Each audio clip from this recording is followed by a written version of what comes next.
"Oh my, it's been a while, but I recognized you right away because you still look as frail and scruffy as ever.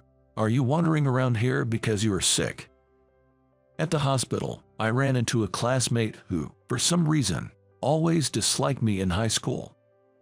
"You've always been weak-minded and incompetent, but to be physically weak as well is just the worst. How pitiful." "Well, I'm actually your attending physician." "Excuse me." "My name is James. I work as a resident doctor at the hospital." Doctors are considered to be among the successful in this world, but as far as I'm concerned, that's not the case at all. The term successful probably applies to every doctor but me. "Hi, Dr. Smith. How many children do you have?"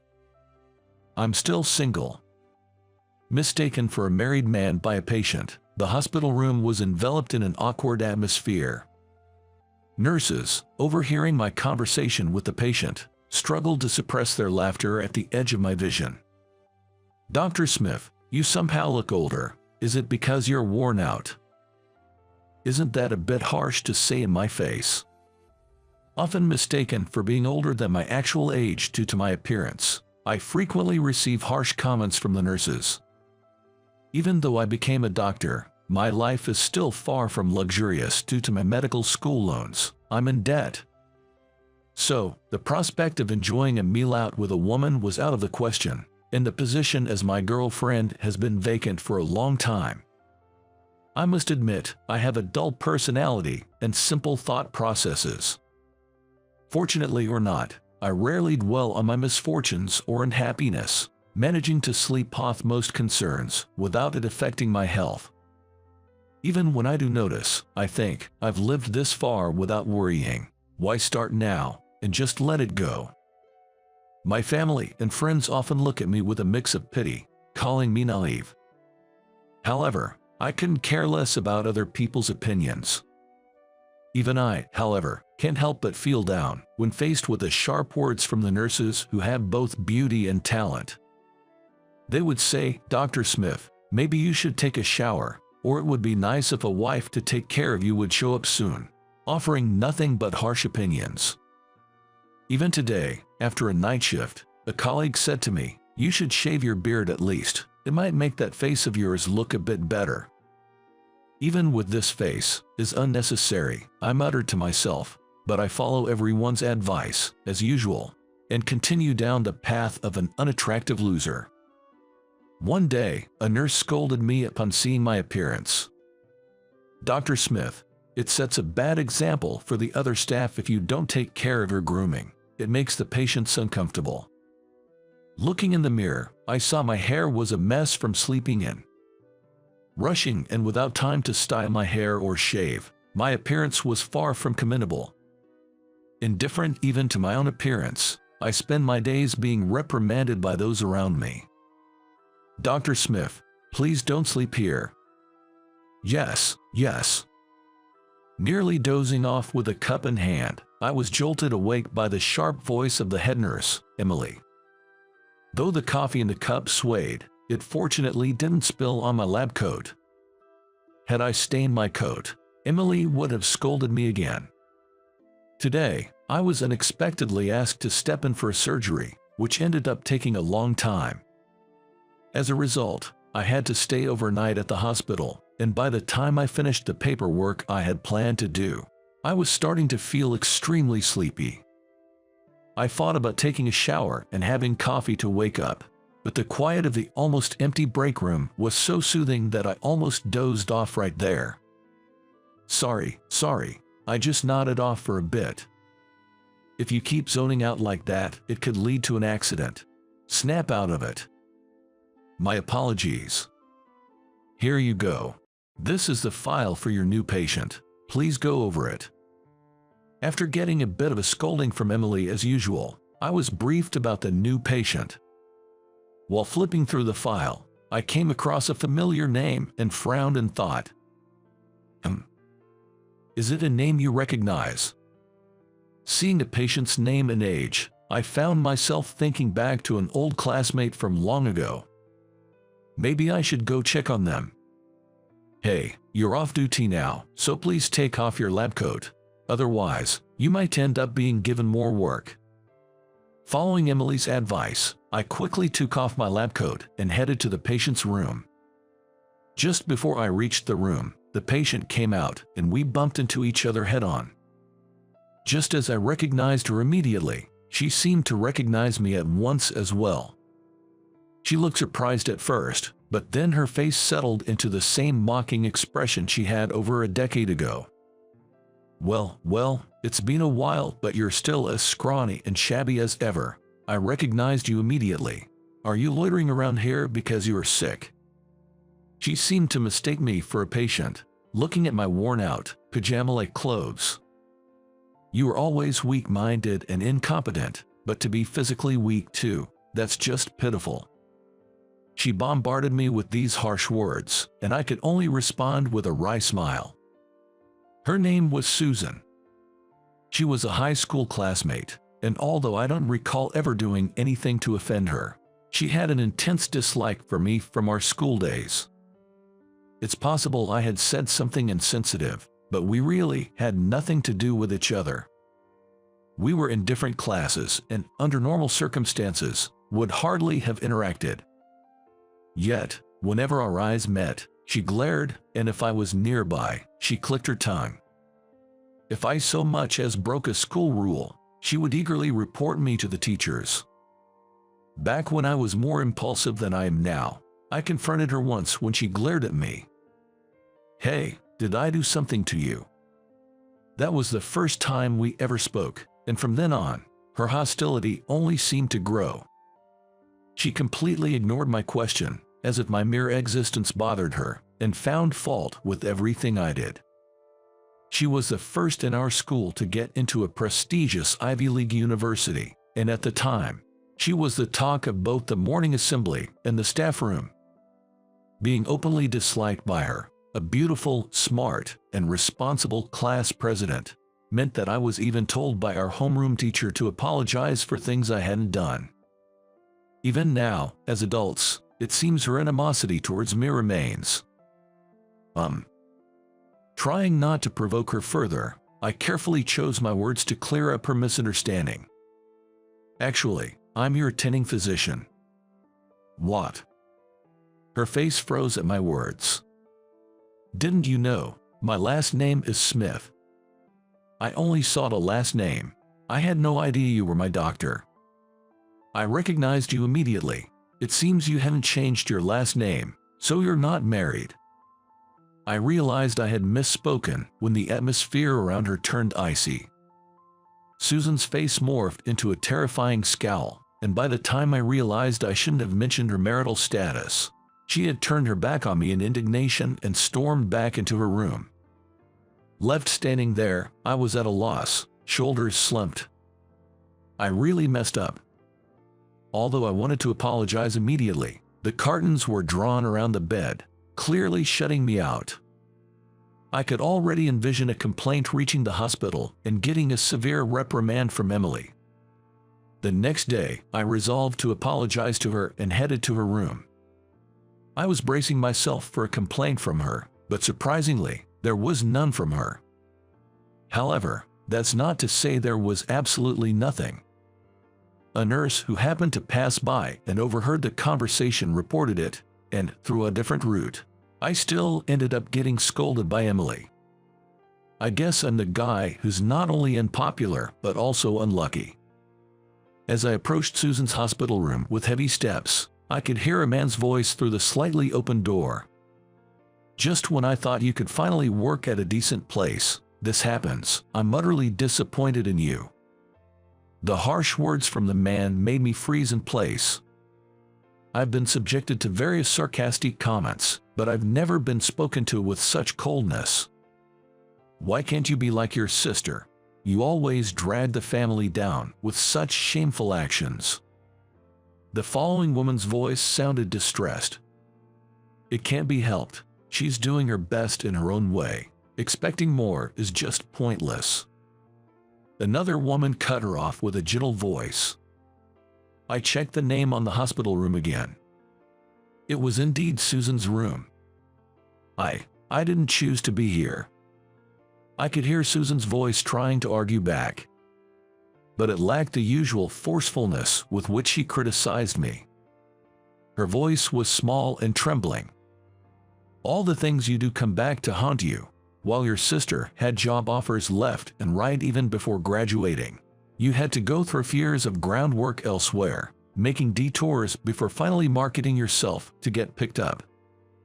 A disappointed sigh followed, and the words continued. "It's shameful to see such a difference in capability between sisters who share the same blood." The father-like man said this, continuing to repeat similar sentiments. Peeking through the open door, I saw 3 people standing around Susan, who was sitting up in bed. Susan was biting her lip in frustration, her face downcast. Judging from the conversation, the 3 seemed to be her parents and sister. The way the words flowed out as they berated her suggested this was a usual treatment for Susan. To me, Susan seemed perfect, but it appeared her home situation was not. Even I, as oblivious as I am, could understand the situation in the room. Personal feelings aside, this is a hospital for the patients, and I am her attending doctor. I knocked vigorously on the door, not waiting for a response before opening it and stepping into the room. All 4 pairs of eyes pierced through me, but I'm not one to flinch at mere stares. "Hi, I'm Dr. Smith, the attending physician. Nice to meet the family, and please leave soon. Visits that burden the patient are not allowed." While the parents were taken aback, the sister quickly recovered from my surprise attack and started speaking boldly. "What are you talking about? Are you saying it's not a problem for you to intrude on our family gathering?" Family gathering, blaming the sick for their illness, calling them disgraceful, saying they've always been the lesser one, and ganging up on a patient like this, that's a novel idea for a family gathering. My words seemed to unsettle them, with the parents exchanging glances. Yet, Kate, Susan's sister, continued to argue. "We're family, and that's why we can say these things. It's for her own good." Kate, with a sticky sweet smile, was about to say more when Susan cut her off with a cry. "Stop it, what's for my good?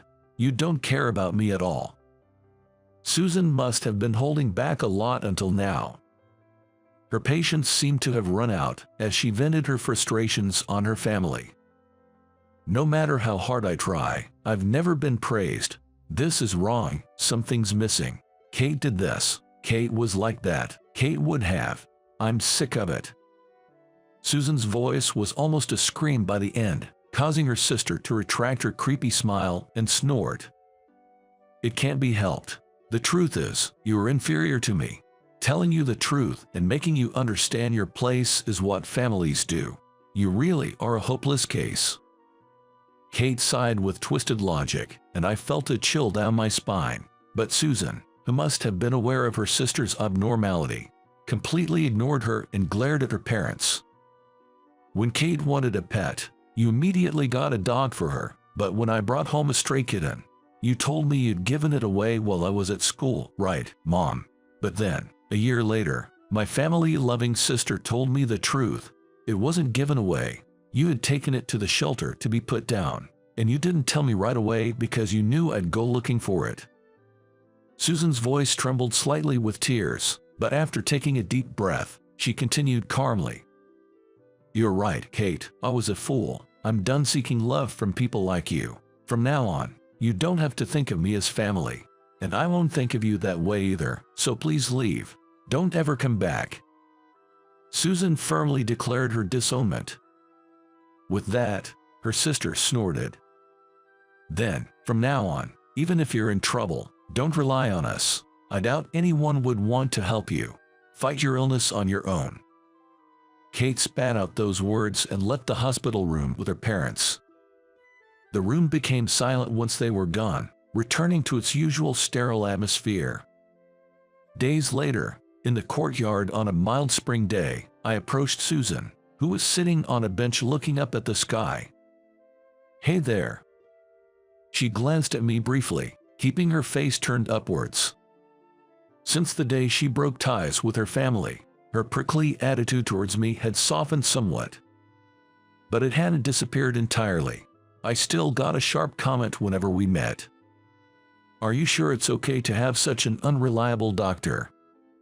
That's a harsh way to put it. I'm worried I might catch some strange germs from this unhygienic doctor. Despite the harsh words, the nurses have been reassuring, saying that I'm competent, so there haven't been any formal complaints yet. But my mentality is certainly wearing thin. Ignoring Susan's reaction, I sat down beside her. "Are you feeling nervous?" I tried to speak as gently as possible. Susan's surgery was scheduled in 2 days. Even if it went well, she would need lifelong medication and occasional convalescence. I was much more nervous during my final job interview. Believe it or not, I had an offer from an international company. That's amazing. I was genuinely impressed, but Susan smiled self-deprecatingly. "Well, I had to decline it because of my illness. My family was disappointed, and they lashed out at me. It was a mess." Far from receiving sympathy from her family, she was actually in such a situation. They probably blamed her more for declining the job offer rather than worrying about her illness. That's unfortunate, but with your talents, once things settle down, there'll be plenty of companies wanting you. When I tried to cheer her up, Susan fell silent for a moment before speaking. "You've been a bit of help, you know." It was the first time she had mentioned what happened in the hospital room. "Why did you help me? You thought I was a terrible person, didn't you?"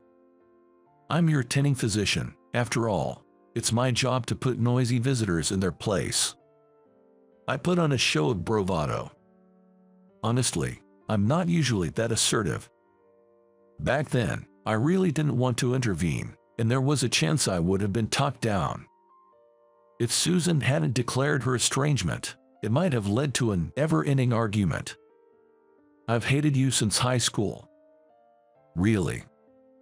It hurt to be told that directly, but I tried to remain calm. "You weren't particularly good-looking or smart, always walking around confidently with your messy hair and wrinkled shirt. You were careless and insensitive, often upsetting teachers and girls." She spoke in a flat voice, recounting my embarrassing past. I try to live without dwelling on the past, but remembering it now is cringeworthy.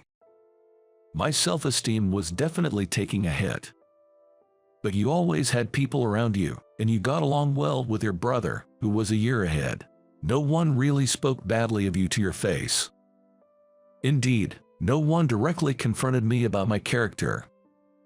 I had been scolded many times, but I also received plenty of praise. I must have had a fairly normal upbringing. I was trying so hard in that family, yet nobody loved me, and I couldn't get along with my sister. I always wondered, why is it so unfair? I would probably feel the same if I were in such a household.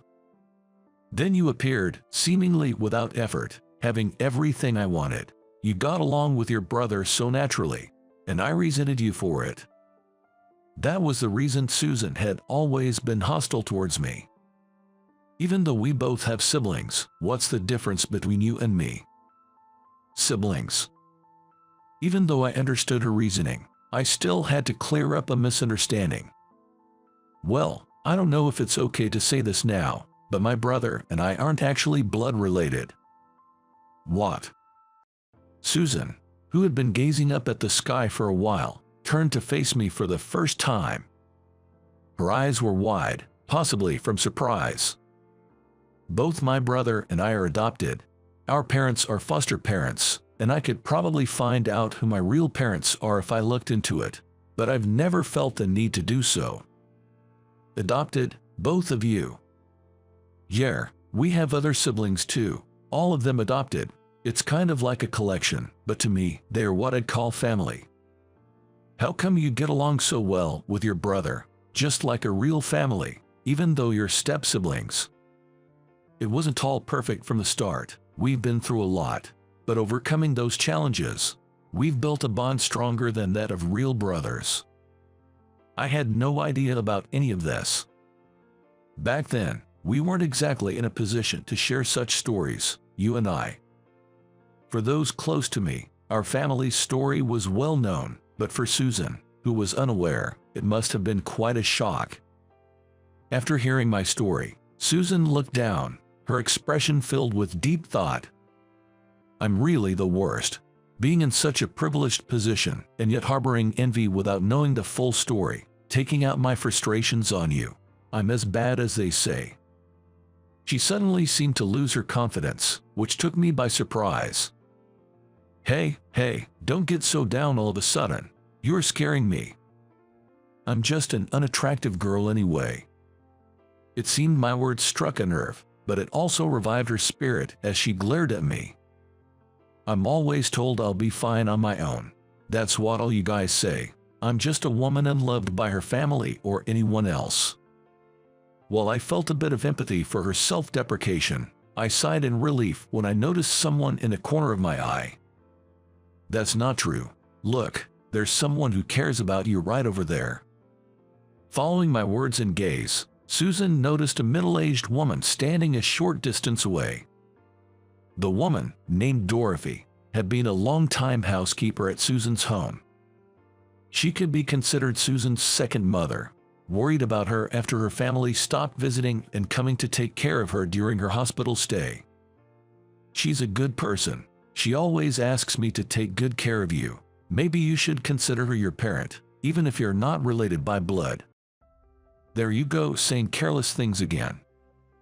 When I made such a casual remark, Susan raised her voice in response.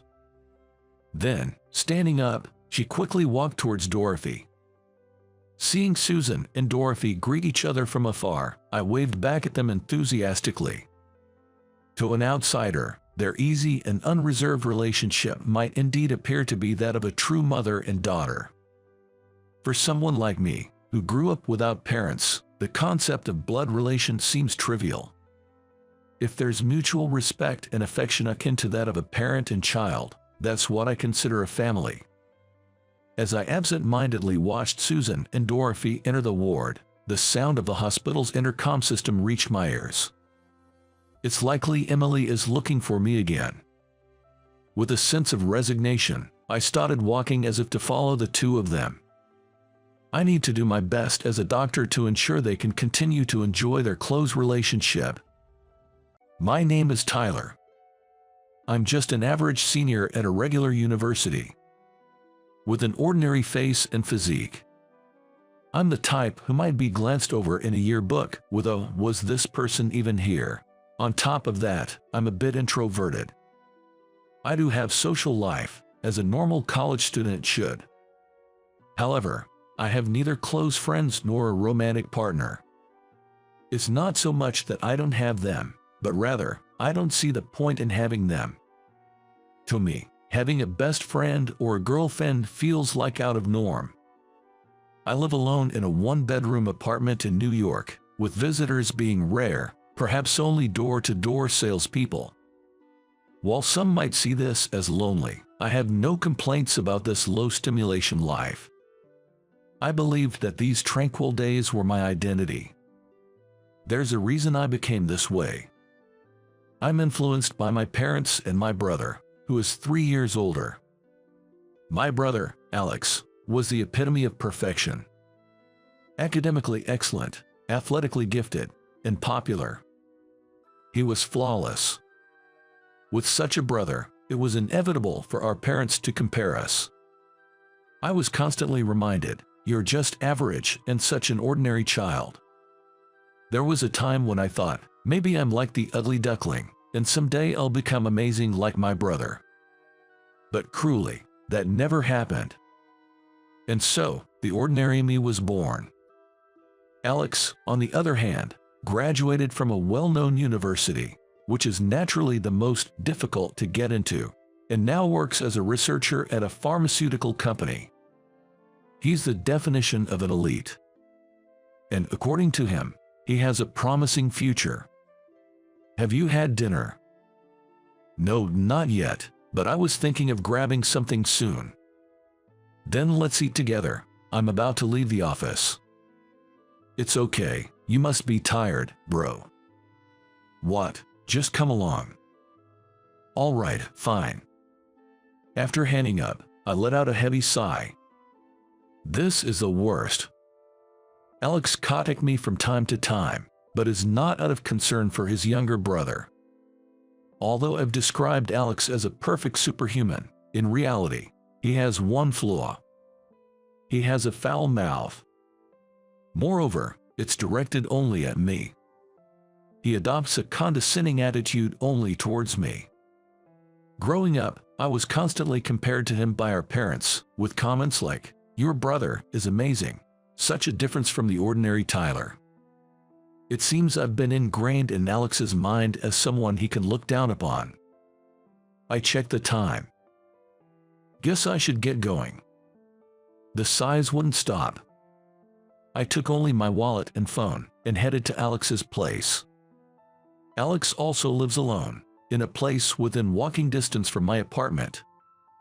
Unlike my 20-year-old student apartment, Alex lives in a spacious and clean designer condo.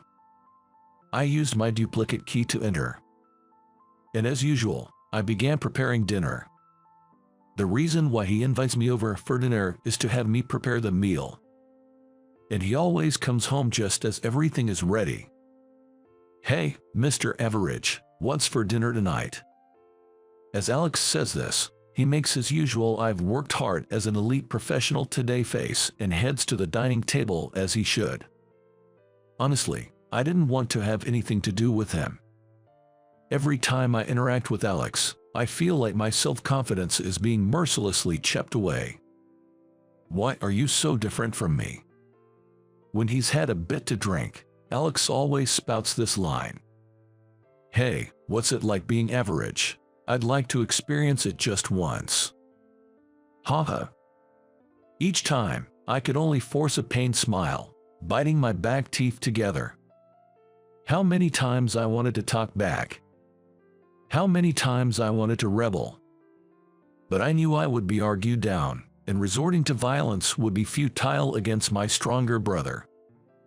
I may not be as smart as him, but I understand that much. In every aspect, I am inferior to him, and compared to him, I must be just average, an ordinary person. Unfortunately, this is an unchangeable fact. I hate him, but I despise my parents even more. It wouldn't be an exaggeration to say I loathe them. "Why can't you be as good as Alex? Are you really brothers? Whatever you do is just mediocre," they would often say. It was inevitable. The more apparent the difference between Alex and me became, the more my parents doted on him, and the less space there was for me. Both my father and mother had a completely different look in their eyes when they saw me compared to when they saw Alex. That alone was enough to hurt my heart. I was so thoroughly ridiculed as just an ordinary kid, just an average kid, that I couldn't even muster the spirit to work hard and prove Alex and parents wrong. The only thing I learned from my parents was how to endure. I'm in my senior year of college. Becoming a working adult might free me from the chains of Alex and parents. Or so I thought, but there was a major problem. Job hunting. There are only a few months left until graduation. Yet, no good news has come my way. I applied to notable companies, but perhaps my introverted nature seeped through. Even if I passed the document screening, I would be rejected at the interview stage. I'll be ridiculed again. Looking at the relentless emails saying, "We regret to inform you that we have decided not to move forward with your application," I sighed. Will I not be able to turn things around once I work? Is it because I'm from a normal university that I'm facing these hurdles? I may be one of the few who hasn't secured a job yet. Such thoughts only deepen my gloom. With my self-esteem crushed by my parents and brother, I have no future dreams. I used to have dreams when I was little. I suddenly remember my younger self. Back when the difference between Alex and me wasn't so pronounced, and I could play freely. The memory is hazy, and I can't recall it clearly, but I told someone, "I'm going to be someone who can make the person I love happy." Still a child, boldly declared something so presumptuous. Probably inspired by something I saw on TV. I remember feeling embarrassed about saying something so cringeworthy. That energy from back then is something I no longer have. I gaze up at the ceiling. The confines of this small room reflect my current state of mind. Will the day come when I can leave this place behind? Thinking about it made me sad. One day, I got a call from my dad. Assuming he'd just make snide remarks about me not having a job yet, I ignored it for a while, but the missed calls piled up like crazy. Reluctantly, I answered the phone. I need a favor from you. A favor? I was taken aback by the word favor. My dad asking me for help was unheard of in my lifetime. But he didn't sound like he was joking. You're an adult now, so I'll tell you straight up, we're in debt. What? $100,000. $100,000. It's for your college tuition and mom's hospital bills. What? Indeed, my parents are paying for my tuition. While doing so, they grumble quite a bit. But what does $100,000 debt mean? My dad had a steady job, and I don't recall any talk of financial troubles when I lived at home. If anything, we lived quite comfortably. Above all, I couldn't make sense of the hospital bills for my mom. Explain everything from the beginning. What's this about mom's hospital bills? Yay, about that. According to my dad, my mom had a chronic illness. She started feeling unwell around the time I entered college and had been in and out of the hospital. There were times when my parents would be away from home for a few days while I was living there, which apparently had to do with my mom's illness. I had no idea. Well, we never told you. My dad said matter-of-factly. It seemed less about not wanting to worry me and more about thinking I didn't need to know. Learning that I was excluded from a major family issue made my heart sink. But my dad, oblivious to my feelings, unilaterally said what he wanted to say. So, contact Alex and listen to what he has to say. Huh, what is he coming up in this? Just hurry up and call him or go see him. This makes no sense. You're the one who called me with a favor, right? That's why I'm asking you to listen to what Alex has to say. Is this about solving the debt issue, or is it about mom's illness? Hey, I'm counting on you. Without answering my questions, my dad just hung up. This situation was so absurd, I couldn't keep up. What the hell is this? Frustration coursed through me. Grinding my teeth, I contacted Alex. Hey, have you secured a job yet? As soon as I called him, he hit me with the question I was dreading the most. As I fell silent, not knowing how to respond, he snorted and said, as I expected, "Did Dad tell you about the $100,000 debt?" "Yeah, I heard. My boss, President Thompson, has a daughter who's looking for a partner, and I recommended you." "What?" "If you marry her, they'll take care of the $100,000 debt." Huh? Things were starting to make sense. My parents and brother planned to use me as a scapegoat to wipe out the $100,000 debt. If she is the daughter of the president of your company, why don't you marry her? That way, you could become the president of that company in the future. I can do it. Why not? I already have a girlfriend. I couldn't argue with that. But why would Alex pass up such a great opportunity to me? Is it because by me becoming part of Mr. Thompson's family, he plans to take over the company from the inside? I can't shake the feeling there's a catch. But I'm just an ordinary college student without a job offer. I don't think I'm a match for a president's daughter. It's fine. They saw your photo and liked you. Maybe they have a thing for your average face. Haha. I could hear Alex's mocking laughter. On top of taking care of the $100,000 debt, there's a marriage proposal with the president's daughter. And all this for me, an ordinary guy even without a job offer. There's definitely something going on. I had a gut feeling. I should clearly refuse it. Just as I was about to voice my thoughts, as if he had seen it coming, Alex said in a strong tone, "You understand, right? Don't embarrass me. Here's a perfect chance for you, Mr. Ordinary and Average, to repay our parents. Try to be useful for once." It seems my opinion was never considered from the start.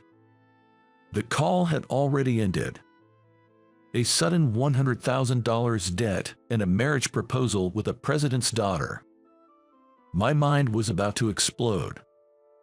Had my parents and brother made such plans behind my back? What do they think of my future? Utterly distasteful. Yet, part of me thought, maybe this is an opportunity. If I could owe my parents and brother, I might gain the upper hand in the future. Though I hated to play into their hands, I decided to accept the marriage proposal. After all, she's a president's daughter.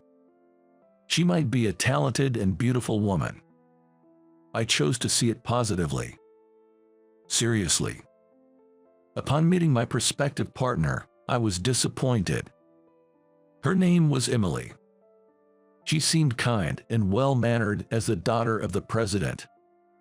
But, to put it kindly, she wasn't exactly beautiful. She seemed to weigh at least 200 pounds. Every time she smiled warmly, her eyes disappeared under her facial fat and her chin wobbled. Next to Emily was her mother, Miss Thompson, a slender and beautiful woman. The difference in their appearances was so stark it made me doubt they were related. I guess it's no wonder she doesn't have a partner with looks like that. I thought bitterly to myself. I could see why Alex hadn't volunteered himself. "Tyler, am I not good enough for you?" Had my disappointment shown on my face for her to ask with such concern?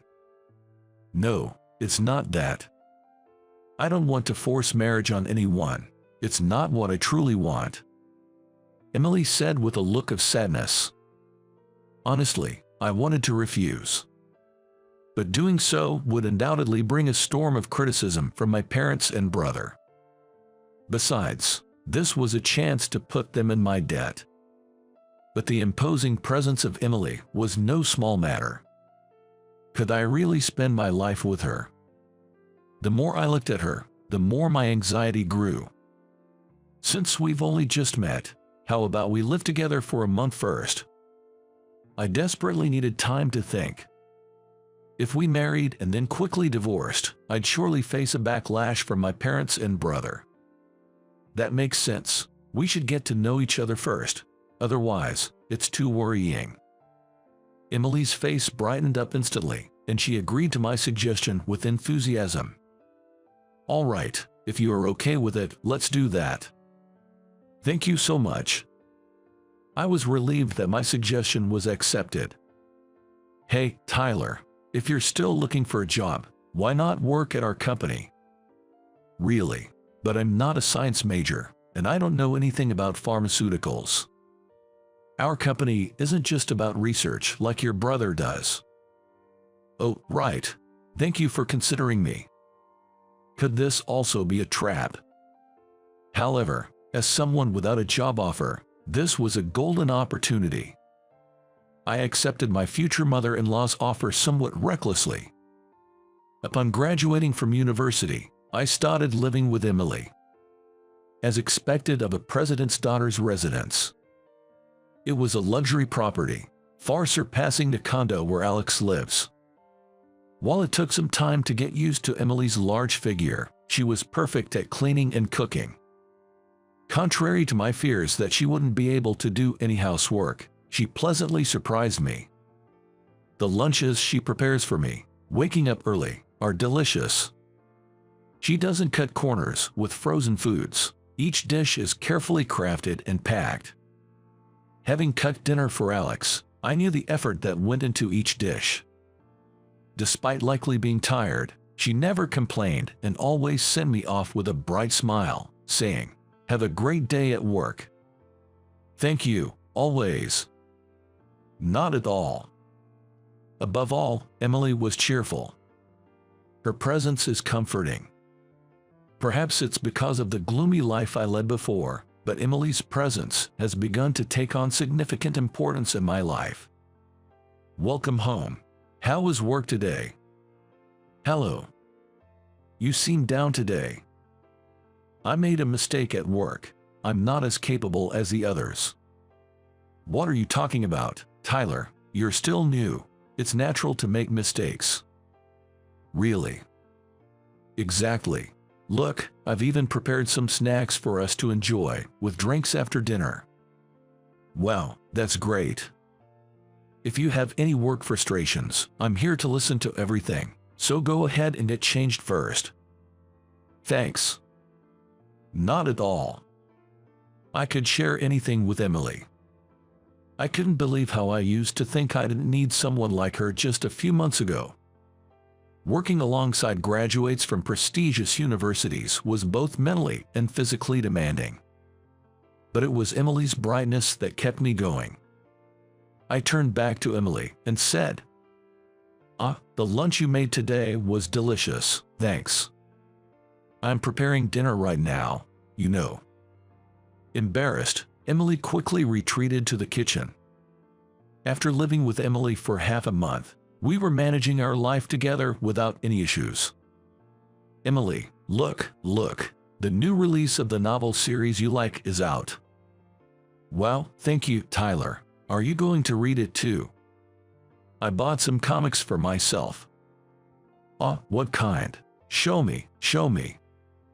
It's a suspense story. You might like it too. Want to start from the first volume?" "Really? Awesome." Emily's cheerfulness. It reminded me of my first love, who had a similar brightness. She was called Emmy, a girl I met in the park when I was just starting elementary school. With her hair tied in two, she was so pretty that even as a child, I wanted to call her beautiful. Emmy and I could only meet at the park since we attended different schools. The limited time to see each other made my heart flutter even more. She was just like Emily, always smiling and very bright. But one day, her expression turned gloomy. When I asked, "What's wrong?" she said her father had passed away. I wanted to cheer up Emmy. I made funny faces and told silly jokes, trying my best to make her laugh. And when Emmy finally started to regain her cheerfulness, I'm moving away. "What?" "Tyler, thank you for everything. I was really sad when my dad passed away, but you cheered me up, and that made me so happy." My first love ended abruptly. I looked over at Emily, reading comics beside me on the sofa. "Emmy, couldn't be right." I shook my head. On the last day of our cohabitation, Emily said she had something important to discuss and showed me a photo in the living room. That. "You remember this photo, right? I'm glad. I'm Emmy." The photo captured me clowning and Emmy laughing at me. Emily, with wide eyes, started to tell me a truth I never knew. "I've always liked you, Tyler, but you know, your brother, Alex, actually, when you weren't around, he bullied me." "What? My brother did?" "We were in first grade, and he was so much bigger as a fourth grader. I was terrified.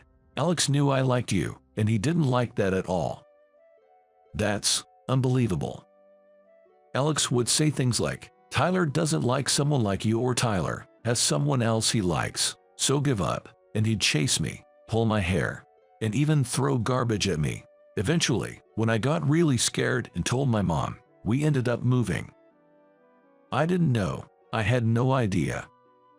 The joy of reuniting with Emmy was overshadowed by the painful truth Emily shared.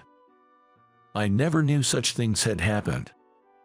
"I'm sorry I couldn't be there for you." I apologized sincerely. Emily shook her head at my apology. "Because of you, Tyler, I was able to overcome my dad's death. But I really liked you, Tyler. That's why when I couldn't see you anymore after moving, I ended up eating too much," Emily said, patting her stomach. "I thought you'd hate me for looking like this." "That's not true. Over this month, living together, I've come to understand. I love you, Emily." "Really?" I nodded with full confidence. I see. "Why are you crying, Emily?" She wiped her tears, saying, "It's happy tears," and then she said, "I'm really happy now, Tyler. Thank you for keeping your promise from back then." "Promise?" "You said, I'm going to be someone who can make the person I love happy. I hope we can stay together." I straightened up and looked her in the eyes, declaring, "I'm going to make you even happier, Emily. I'll be looking forward to it." Emily smiled, truly happy. The wedding proceeded without a hitch, except for one thing. My brother, Alex. He got drunk at the reception and cornered me during the candle service, hurling insults. "Marrying such a fatty, you're too brave, man. Just look at her in that dress. It's a disaster. You know, brides are supposed to look 30% more beautiful. She's wearing a dress, and look at her. No way." Naturally, not only Emily but also the guests around him were taken aback. "That's disappointing. You're smart, but you judge people by their appearance." "Hey, Tyler, what did you just say?" "I said you're the lowest of the low." Even my usually confident brother was silenced by my unexpected retort. "Emily, don't worry about what Alex says. I love you. If he says anything gay, I'll drive him away." "Thank you." I held Emily's hand tightly, comforting her. Months later, as Emily and I were walking near our company, we ran into Alex. He was holding a fast food lunch, probably out for his lunch break. Spotting us, he approached with a smirk. "Hey, Tyler, sick of your fat wife and already having an affair. Weren't you the one preaching at your wedding that people shouldn't judge by appearances? Look." As I was about to sigh and counter Alex, Emily stopped me. It seemed she wanted to speak for herself. She stepped forward boldly and glared at him. "I'm Tyler's wife, Emily." "What? No way. That's impossible." It seemed the harsh words Alex said at the reception had deeply hurt Emily, prompting her to dedicate herself to dieting. As a result, she transformed into a figure that could easily be mistaken for a model. "And Alex, just so you know, I'm the Emmy you used to bully." "No way. That can't be." "I'm looking forward to seeing who you'll marry, Alex. She must be a beautiful person." "Jay, probably someone who's all looks and no substance, just like you." Emily and I proudly walked away, leaving my stunned brother behind. Marrying Emily led her mother to take care of the $100,000 debt. My parents were overjoyed and, getting a taste for it, started asking for money frequently. "Your mom's condition worsened, and now the hospital bills are $50,000. Can you ask again if we can get help?" Sensing something was off, I hired a private investigator. The shocking truth was revealed. Neither the original $100,000 debt nor the new $50,000 were for my mother's medical expenses. "Don't mess with me. I know everything. Mom's sickness. You two have been gambling and racked up debt." "Well, that's..." "You liars. If you need help, ask your beloved son, Alex. Don't ever contact me again. I'm cutting ties with you." Abandoned by me, my parents had no choice but to turn to Alex.